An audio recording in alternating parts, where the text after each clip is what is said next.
Hi, everyone. Welcome to ANC3C's July Safe, Sustainable, and Equitable Transportation Committee meeting. My name is Wally Siddiqui. I am chair of the committee. There are no decisions made at this meeting. This meeting is only to get community input and discussion going, as well as drafts of any letters or resolutions can also be presented here as well. Thank you, everyone, for joining today. And I see Commissioner Kripke is joining. We had three items on the agenda today, and the first item, and I'll read the three items, and I think perhaps Commissioner Paggett's the first item might not be relevant anymore if you can tell me that. So one was discussion and tentative resolution on community engagement by DDOT. That's by Commissioner Pagets. There was a discussion of intended resolution on EV charging stations by Commissioner Kripke. And then I just wanted to flag for everyone that a better bus network response is due July 15th. So just wanted to flag that for folks. Those were the three items on the agenda. And am I okay in assuming, Commissioner Pagets, that the first item is not on the agenda anymore because there was no community update by DDOT? Yeah, I mean, I had hoped and thought that they were going to re-engage with the CAC between um the last reconvening of that group and like now regarding the Connecticut Avenue future engagement plan for whatever they were going to do. But it seems like they sent out that email to anyone and everyone who ever submitted anything on it. And it was just like a shruggy emoji that was like, we're not doing anything really at this time. Okay. So Yep. I don't know that there's like anything to discuss until that CAC group engages with DDOT again to have that dialogue about inputs and engagement. Awesome. Thank you. Um, and I'll just put a link. So I guess we won't do uh, that particular agenda item today. But what I will do is I will put a link to the Better Bus Network thing in the chat, although I'm sure everyone here has already responded to that. I did get some emails from some constituents asking where the input might be and if we're planning on weighing in again. I know we've already weighed in, so I'd suggest, just everyone just sort of provide input over here, and you can forward that to your constituents as well. And then we can go to our last agenda item for the day, unless anyone else has anything else they'd like to add to the agenda.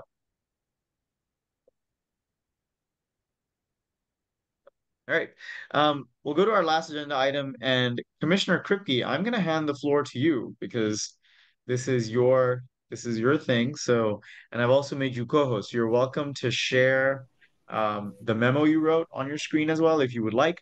I've also linked it on our agenda, and I'll share all those links in the chat as well so that everyone has them. So that's the agenda, and then I'll share a link to Commissioner Kripke's um, memo. Okay. Uh, Thanks, Swale. The what I wanted to do here is just open a conversation about EV charging in ANC3C. It's come up from a constituent asking about EV charging anywhere in the area in the neighborhood, and also Department of Energy and Environment has apparently got funding to support EV charging stations in the district from the Bipartisan Infrastructure Fund. So, in my memo, which I don't think I need to show it to you. You can just pull it up on your screen. But basically, there isn't really a lot of EV charging in ANC3C. There is a couple charging stations at the Giant and at the City Ridge complex, I guess at the Wegmans up there. But we don't really have one in the ANC itself. And if we want to, we could suggest a location in ANC3C. And so I kind of want to open the conversation and see if other people thought this was of interest to do. Uh, and like I say, I've heard from at least one constituent wishing that there were one. It's some people who want to have EVs. Let me just say, it's not the highest priority transportation priority in the world. On the other hand, it's probably a good thing to have publicly accessible EV charging stations in our area. And people who have single family housing can put their own charging in, but people who don't, like in multifamily buildings or who are renters who can't put charging in their own buildings, wouldn't have access to it. So the idea is to make publicly accessible charging stations for people who have cars and who want to switch over to EVs. So I don't really have a specific proposal to play. What they're asking for is suggestions for locations, including potentially private locations, like the shop and stop parking lot, for example, or any of the public DPR or Park Service locations could have stations that could potentially have charging stations in them. So if we, in our wisdom, had a good idea about where one or more might go, we could suggest it and they might pursue it and we might get a charging station.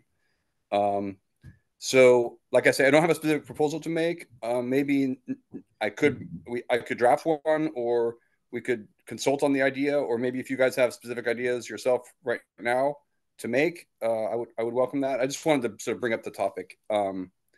And I think that's it. I see Adam has his hand up, so, and also Rick. So let me just ask you to come on in. Yeah, go ahead, Adam. Go ahead. So sorry, I'm also outside, but I just wanted to mention quickly. So my building had a EV charger in the garage, and we it was there for, I want to say, like almost 6 or 8 months, and then it was pulled because apparently like the fire suppression system is a problem. So if the battery or the charger itself catches on fire, there is no modern day fire suppression system that is enough to put out a electrical fire of that magnitude. So I just think when we submit places, like we just should be mindful, like it should probably be outdoors or something of that nature, just because I know like I think our building got like a tax credit for having it, but now we had to remove it because it was an insurance liability as well as being like a liability for just having a fire in the building. So I think it's a great idea. I mean, like I was visiting my mother in Florida and they have them like basically at every single intersection there. And I think it's a great idea because we don't have a lot in the city, but I think it would be best be in a place that is accessible by the public. Right. A good point. Rick, you want to go ahead? Sure. I mean, I support anything we can do to encourage and make available places for EV charging stations. On the parking garage point, it might be the particular fire suppression system that is available or not available in that garage, because I have seen commercial garages with EV stations in them. In terms of where ones could be located, I don't know that we should strictly limit ourselves to the boundaries of 3C. If we could identify locations that are adjacent to the ANC area, and I would think that if you're looking for public space for charging, looking, say, to district facilities that would have charging stations and also parking lots. I mean, one that comes to mind is the second district lift station, where there are a number of surface spots as well as garage spots in an open garage. Another possible area would be at Hearst, and there's a parking lot at the school. Each of these also raises issues with the primary user. But, thinking that district-owned facilities are one obvious place to start, at least for considering locations. Yeah, that's good. And just, as you're saying that, I'm thinking maybe Guy Mason would be a good place. They have a parking lot that's often not that full, and that's right, and is literally on the southern boundary of the ANC. Yeah. Janelle, do you want to say something? Yeah, I mean, Rick, that's an excellent idea of using the police parking lot or like next to the library or a pool. Or like we have a lot of schools like this just coming to me that don't have people parking overnight, like don't use their parking lot overnight. So when people are charging their cars, that's primarily when they're needing or most convenient to charge, which then kind of makes it a little bit solving for the issue of if we took a parking space on street and dedicated it to an EV charging, we're going to catch all kinds of hell for that being dedicated to an EV charging space, right? And not just regular parking because you're going to take away a parking space. Um, so Well, yeah, I know that's true, although you're creating it for, one class of well, people. I would think too we've that heard it before. it's also probably a lot more expensive to run cabling and the pad and the infrastructure for a charging station, out to the curb across a tree box. Not impossible, Yeah. but it would add cost and complexity to it.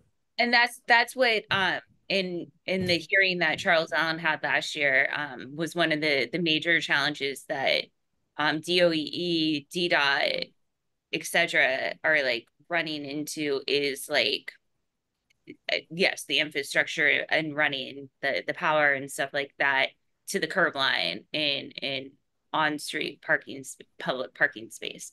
Um, and to Adam's point about the fire suppression system, and Rick, you saying that you see them in parking garages, the fire code has not caught up to um, this fire suppression systems that are required to suppress battery fires right now.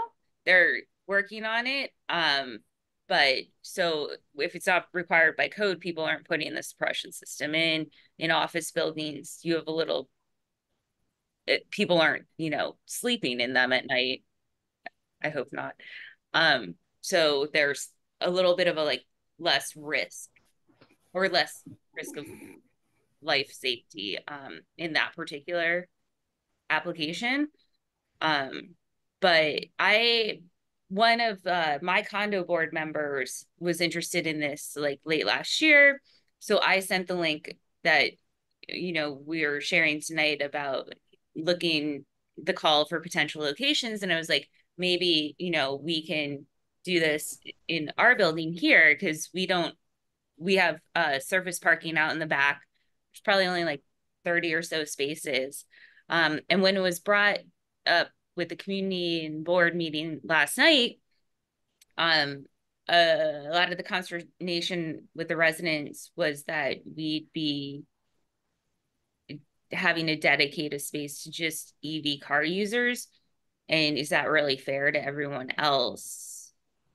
And then other questions about who pays for the electricity costs too. And I was like, I can't answer any of that right now, but those are all valid and good questions. So yeah, it seemed like we'll survey our community in this building and see the larger interest, but I think it's not an Yeah. easy sell in buildings. So, yeah, I mean, there's sort of two components of it. One is, what should DC be doing, and is there anything that we should be doing to influence how to encourage more EV charging stations on private property, apartment buildings, commercial parking lots, and so forth. And then the other is where, DC owned facilities, especially easily accessible, areas could have EV charging stations. And, UDC might be another area, although I know part of the campus that used to include some parking is now torn up, I think, for a possible archive. Okay, this is a good conversation. I think what I'll do is I'll just leave this open for the moment and then think about some kind of resolution for our September meeting. But I'll just get like feel free to send me ideas or suggestions if they're private. If they're private locations like the Shop and Stop or something like that, I think we'd want to consult with them in advance to make sure that they're interested. But otherwise, we already have a little list here of public DPR or locations that might be good that we can forward in. So I'll just collect those ideas and maybe draft a resolution for our September meeting. And like I say, if you have other ideas or thoughts, or if you have constituents who have thoughts, just send them to me and I'll gather stuff up. Just want to add, like, I also think Rick's ideas are great about doing it in district-owned buildings, and also Adam and Janelle's comments about making it in like open public spaces. Yeah, I'm in support. Thank you, Commissioner Kirkby, for taking this on. Yeah, no problem. All right. Anything else anyone wants to chat about? Go ahead. Can I just say, I kind of wish we'd gotten organized on the Better Bus thing to do something as an ANC. In particular, the Better Bus proposal, as you know, saves the 96 coming through. Although you're probably seeing that bus route is now very controversial at the other end of it, and there's like a whole community uprising against it, which is super annoying. But the other thing that I'm hearing about, and that does seem like an acute problem, is access to MacArthur High School from our neighborhood, and doesn't seem to be well addressed in the Better Bus. And like I say, I kind of wish I take responsibility for not doing it, but I wish I had gotten organized to do something more forceful on that. It's not anyone's responsibility. Sorry, did we talk about MacArthur in our last resolution or last letter? I think so. I think we did yeah. I think we did in one of them. I have a slightly fuzzy memory, but remember there was some guy who actually did some route planning and stuff that we referred to. I think this is some time ago, but yeah. Anyway, I wish we could have done something more forceful on that, and I will communicate it and encourage others around here. Go ahead. Yeah, but I do think, like, I mean, one, we can still do it if you really wanted to, right? Like, we could add technically something to the Monday meeting and get it submitted by Monday. I don't know. Adam's raising his hand on that. But the other thing is, if we have existing resolutions where we've made a statement, we can just reissue them and say, hey, this is like, especially MacArthur, I feel like we have already had. I'm opening up our Better Bus letter right now, seeing if we had any MacArthur stuff specifically in there, because no, we didn't have any MacArthur stuff specifically in the original one. But if there's other comments about Better Bus, like I got a comment about like the headways on the 96 are being reduced. Yeah. I mean, we could still just submit our own old Better Bus resolution and make the point that like we ask for sustainable bus service, or here's a resolution regarding MacArthur, and if we can do that, that'd be great. Adam, you had your hand up, but then you put it down. Did you have anything? No, I was just going to say WPCA is sending in a letter about headways on the 96 as well. And I mean, like, I'm amendable to the ANC submitting something to the record, but I also think, like, it needs to come in numbers. Like, if you talk to your neighbors and say, hey, submit this, like, the more the better. I obviously, Vermont is not a DC government agency, so, like, they really don't have to respond to us. I know, like, they give us some sort of due deference, but that's just my opinion. Yeah, and at the meeting last night that Councilmember Freeman hosted, he did also make and kept reiterating and stressing, like, use their portal to send the stuff, because they're using a pretty sophisticated like input and kind of like tracking system with these comments that's like going to aggregate the things using probably some sort of advanced AI technology in this. And that's where the feedback's going to be collected and most influential, right? Is through that portal, because they're not going to go through 1,000 of random, emails that the council member had to forward to them. And probably make the comment very straightforward and clear. Subtlety is not our friend here. Yep. Yeah. Well, the Eaton Parents Association has a sort of action alert, which if you haven't seen, I'll send it around, and I'm gonna send it around to people to try to get people to do it. But it does seem like an acute problem with their proposal. Well, it's an acute problem, and unfortunately, the Better Bus proposal isn't solving it. Well, and neither does their funding crisis, right? So, Yeah. um, Okay. Anyway, I just wanted to raise it. No, that's fair. when Cool. sorry, when we reissue the notice of our like the reminder of our upcoming meeting, we can remind people to also submit. That's a good idea. Are we gonna reissue? Good. Yes. Okay. There are significant changes on the art grant. Okay. Cool. Yeah, if someone needs help for language for the newsletter, And I also have let a me know. draft for the WPMS. Sorry, Swally. The Perfect. I mean, use WPMS that. thing. Yeah. Yeah, we should just use that. Let's not recreate the wheel. Clear again, I agree with Rick. Clear and like no subtlety. Need better headways on the 96, need better headways on the 96 and also MacArthur High School. All right. That's good. Anything else anyone wants to bring up? It's great seeing you all. That was great. I'm glad we all logged on. Thanks, Commissioner Kripke. Thanks everyone for the great conversation. And we'll see you all Monday, if not before. Okay, thanks again. Thank you. Thanks. Bye. Thank you. Bye.